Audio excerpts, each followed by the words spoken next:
Bom dia, meus amigos. Novamente aqui junto de vocês. Eu sou Orlando, da CEF. Estamos aqui naqueles vídeos curtos de 10 minutos falando sobre a doutrina espírita. E hoje eu teria a oportunidade de falar com vocês, pelo menos durante 3 a 4 vezes, sobre o capítulo 8 do Livro dos Espíritos, que ele tem 7 itens. Ele vai da questão 400 até a 455, então em 10 minutos não seria possível. Mas vamos iniciar essa primeira parte. E esse capítulo 8 fala sobre a emancipação da alma. Mas antes de mais nada, vamos considerar uma coisa. Ensina-nos o Espiritismo que o intercâmbio entre o plano físico e o plano espiritual pode se estabelecer por meio de 2 vias.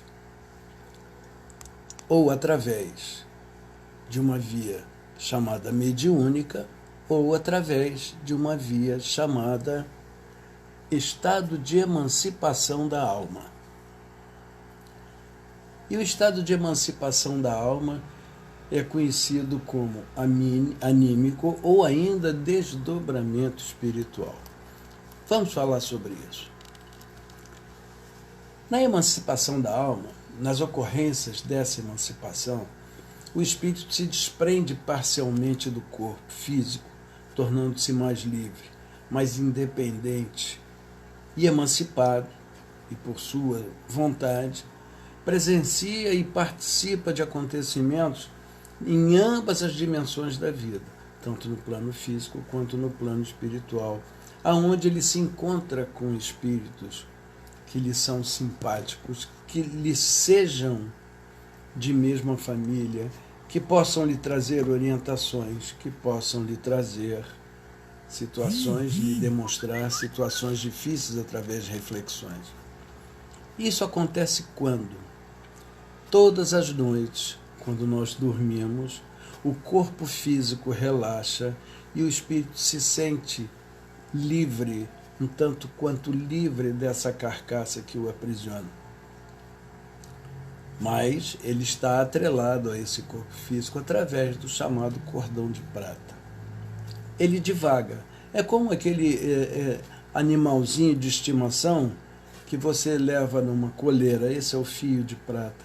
Mas aquele animalzinho de estimação, quando você abre a porta de casa, ele sai correndo. Quando você deixa de vigiar, ele sai correndo. Então, quando a gente dorme, a gente deixa de vigiar. E o espírito não se sente preso a essa carcaça. Então, esses laços são afrouxados e ele pode ir, ele pode conhecer, ele pode navegar no universo. E essa liberdade, ela é, por vezes, recordada quando a gente acorda, mas por vezes não. Por quê? O nosso espírito é a nossa mente. E o que registra tudo nesse corpo físico é cérebro. Então, essa saída o cérebro não registrou. Ficou apenas no pensamento, que é o espírito. E quando ele voltou, não tendo registro no cérebro, a gente não lembra do sonho. Mas muitas das vezes a impressão é tão grande, tão tensa, tão forte, que a gente parece que está vivendo aquela situação. E a gente vive muitas das vezes situações muito difíceis durante o sono e a gente chama isso de pesadelo. Vamos falar então da transmissão oculta do pensamento. Há entre os espíritas, os espíritos melhor dizendo, aqueles que se encontram em uma comunicação de pensamento. Há sempre essa comunicação de pensamento. Nós pensamos, nós lançamos isso no espaço, eles captam. Nós somos aqui uma antena, tanto emissora quanto receptora. Então, à medida que nós pensamos, nós lançamos no espaço. Eles captam e compreendem a linguagem do pensamento. Isso é que é mais importante. E lá no livro, nas questões iniciais, se diz, olha, não há nada que seja oculto aos espíritos desencarnados. Não há nada. Nada, absolutamente nada. Então, nós pensamos, Eles entendem, eles captam. Então, nós vamos ver agora alguns aspectos que acontecem nesse estado de emancipação da alma. Letargia. Letargia e catalepsia, eles têm o mesmo princípio, que é a perda momentânea da sensibilidade e do movimento, por carga fisiológica ainda não explicada. Até hoje a gente não sabe o porquê.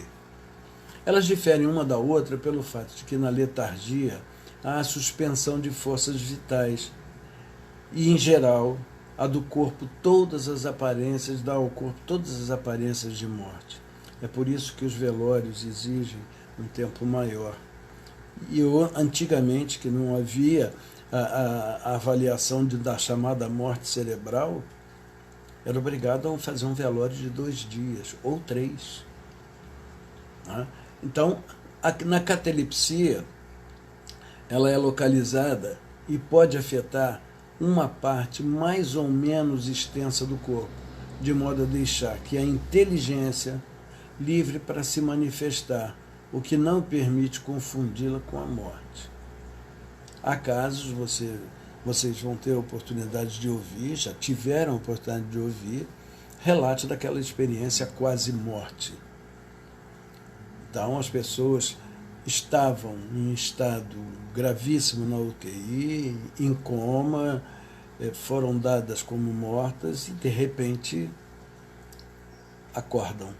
Essas são as experiências quase morte. A letargia, ela é sempre natural e tem origem na causa fisiológica ou intoxicação química. A catalepsia, em certas ocasiões, ela pode ser espontânea, mas pode ser provocada e desfeita artificialmente pela magnetização, pelo passe, pela atuação magnética. Considerando em que todas essas duas, letargia e catalepsia, elas ocorrem em condições idênticas, há paralisia total ou parcial. A pessoa apresenta um quadro que popularmente foi alcunhado de morte aparente. Muita gente chega e diz, é catatônico, porque a pessoa para, você não sente mais pulsação, a pessoa não reage, e você diz, é uma morte aparente.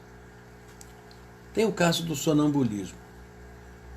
No sonambulismo, a alma se transporta ao local dos acontecimentos, mas pode também presenciá-las à distância, como se estivesse vendo uma projeção.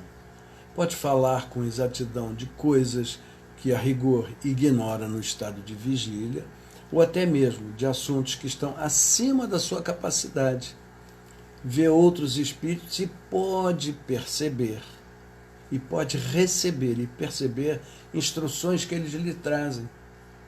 Ora, quando isso acontece, o encarnado atua como espírito emancipado.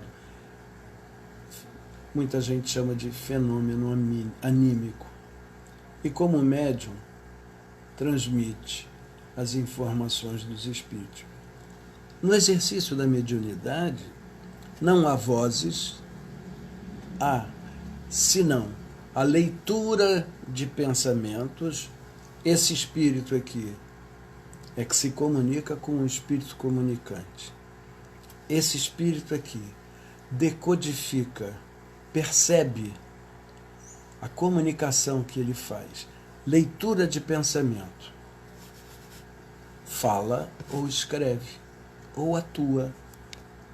Tudo pela leitura do pensamento. A dupla vista, vamos falar sobre ela um pouquinho.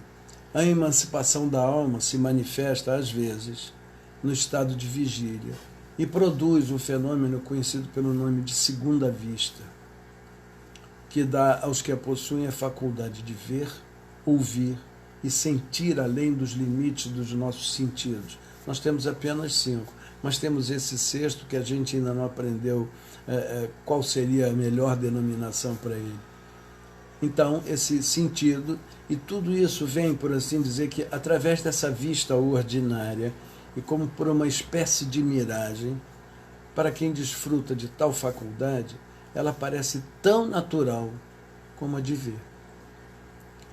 Vocês já ouviram relatos, inúmeras vezes, de Chico, quando chegava a determinados lugares, cumprimentava pessoas que não existiam. Essa era uma capacidade que ele tinha.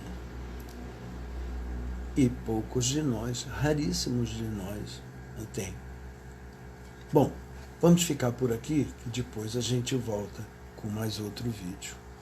Até já.